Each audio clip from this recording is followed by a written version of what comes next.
viongozi wote ambao umefika hapa. Kwa majina naitwa Mheshimiwa Zaheer Jhanda, mbunge wa Nyaribari Chache. Mheshimiwa Rais, mimi sina mengi ya kusema. Kwanza ninataka kuwapongeza wale watu wetu ambao tulisimama na wao, ambao walisimama na chama chetu cha UDA. Mheshimiwa Rais, we have no problem when we bring in everybody on board.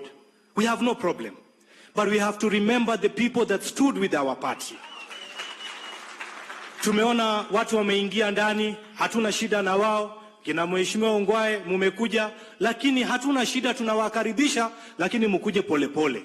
Kwa sababu kuna wale ambao walitangulia, walikuwa hapo na bado serikali inaendelea kutafuta nafasi, tutawaweka majina zao tuko naye, tutatafuta nafasi. Najua hii serikali ya Mheshimiwa Ruto iko kubwa na itaweza kuaccommodate kila mtu.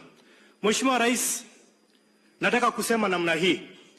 Jana na juzi tumeona yule jamaa ambaye alikuwa rais wetu wa kitambo, ambaye mnamuelewa, analalamika, anasema kwamba ati kwa nini kwake kunaingiliwa na mapolisi.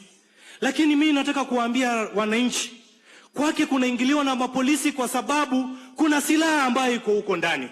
Juzi tunaona watu wameuawa hapa katika taifa letu, na tunashangaa wanasingizia polisi. Wanasema polisi ndio wanaua watu, na kumbe kuna wengine ambao wanapatia watoto wao silaha, alafu watoto wa raia wanapatiwa mawe. Mimi ninaomba huyo mjamaa, haiwezekani aende kwa polisi huko aandikishe statement. Ya mwisho, Mheshimiwa Rais, sisi wote tuko nyuma ya waziri wetu Mheshimiwa Machogu. He's a good man, anatuongoza vizuri, na wale ambao mumekuja mumheshimu huyu mjamaa, mukae nyuma yake, muache kimbele mbele ya kusonga huko mbele. Ya mwisho, Mheshimiwa Rais, katika